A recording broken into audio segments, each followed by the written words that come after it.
Hello everybody, welcome back to 10 Minute Reviews. Jason here bringing you today's video. As always guys, please hit those like and subscribe buttons. We've got a ton of content that we come out with. We're trying to review as many books as possible. Also, don't forget to check the links down below for links to today's book and any other applicable links. This is our Discord channel and anything else we can think of. Please check it out through the links. One of our fans asked us to set ourselves up with the Amazon affiliates so we could use the traffic through those links. Otherwise, once again, thank you everybody for joining us, and I'm going to go ahead and get right into today's video. So for today, I want to talk about J.F. Brink, whom I've talked about many times before, and Defiance of the Fall, book number 10. Again, a series I've talked about many times before. Of all the lit RPG series out there, Defiance of the Fall is hands down my number one. It is by far my favorite, which is really interesting because there's some elements of it that I absolutely cannot stand, like the enormous amount of pages it takes to describe some minor, something that the character has done. And yet, besides that notwithstanding, somehow the writing and the world building, or universe building, or multiverse building is just so good and so engaging and so interesting that it has maintained itself as my number one favorite lit RPG series. It's not going to be for everybody, absolutely, but to me, it is great. I know it's got a lot of fans out there. He's writing at a pretty prolific pace. So before I get into it, real fast, thank you very much to my patrons out there. I appreciate every single one of you guys. And please email me on that site. I want to start like a little book club amongst the patrons. So email me. Let's get a little discussion going so we can pick a book, figure one book a month kind of thing, and we'll go from there. Thanks, guys. I might do the same thing for our Discord. I'm not entirely certain yet. So Defiance of the Fall, book number 10. So we've got some interesting things that are occurring within this one. Zack is making it back to Earth at one point, although Earth is now partaking in an incursion. So this time they are the aggressors within an incursion instead of being the quote-unquote home team. And they're having a few struggles, and Zack's been gone for many years. And in fact, he was in prison at one point. That was actually a fascinating book. It was one of the better books.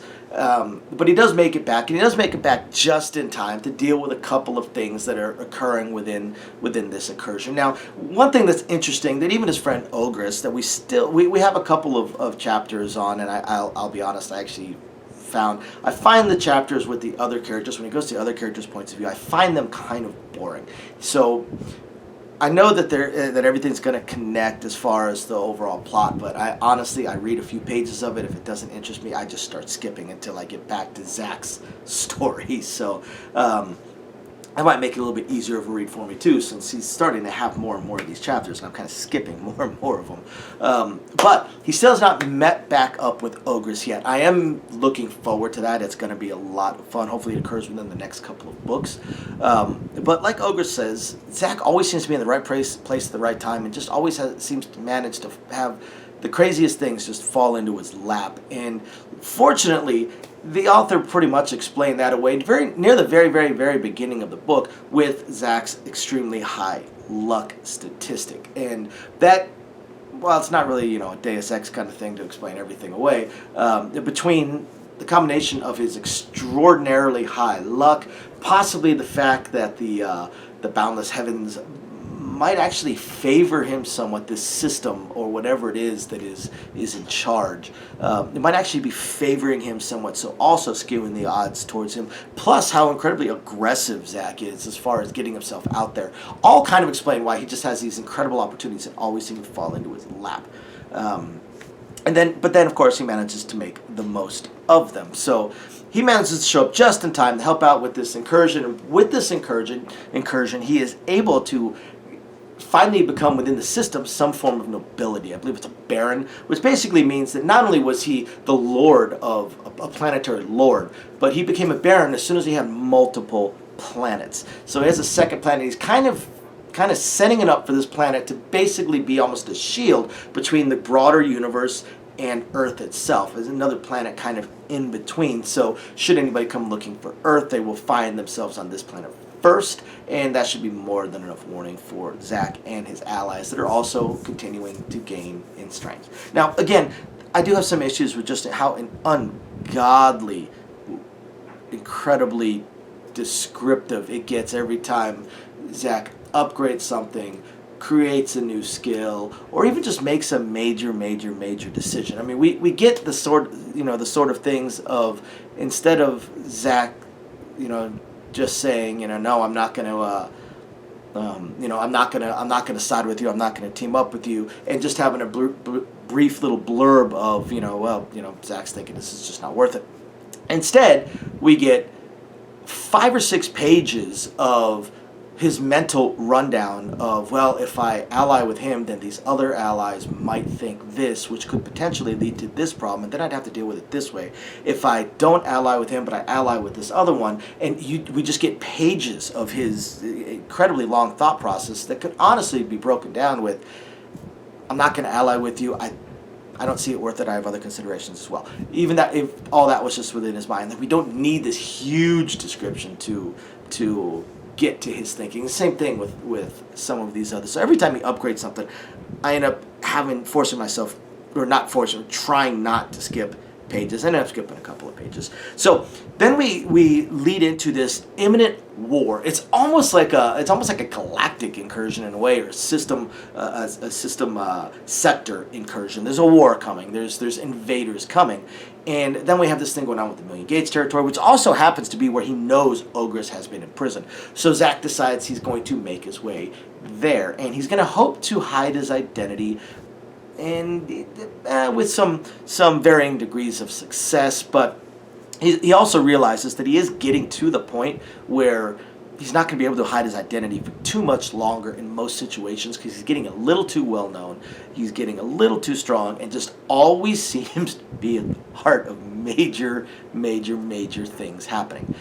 And once again, he makes it to this territory, and he just needs to explore a little bit. So he joins a mission almost. It's almost like your job board on a video game or something. So, which is, lit RPG, kind of makes sense. So he takes this seemingly safe, seemingly low risk job mission, and of course things go sideways in the most epic possible way. And once again, Zach seems to find himself fighting for his life, running for his life in unexplored territory, having absolutely nowhere to, not knowing where he's going. He does have an ally he's kind of had to reveal some of his abilities to, who's also had to reveal a couple of her abilities to him.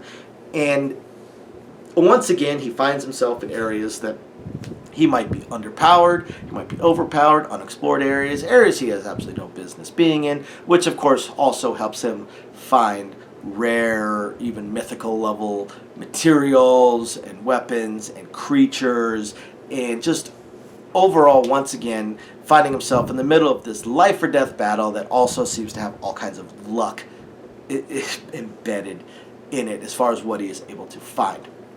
Now, the thing about this series is, I know he's writing it almost sort of kind of like a web novel in a way, where he's posting up on whatever website he uses. And I know most of you guys have recommended to me various websites. I read a lot through Kindle Unlimited on my Kindle, or physical books.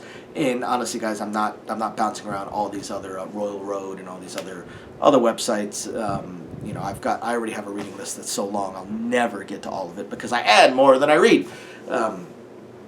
So I know he's posting bits and posting the next book a piece at a time up on whatever website he uses, and once he has a certain amount, then he just compiles his book and releases it on Amazon. So they're I won't call them disjointed, but this is very much just one ungodly long book. There's no real in this particular plot line or thread per book kind of thing. So fortunately, I know the Book 11 is already out, so I'll be getting to that as soon as I can. I do have a pretty extensive list that I need to get to first, but you guys got to read it. If you like lit RPG, you guys at least got to give Defiance the Fall a shot. It's not for everybody, but I enjoy it. Again, it's my number one, and there are some fantastic lit RPG books on my list.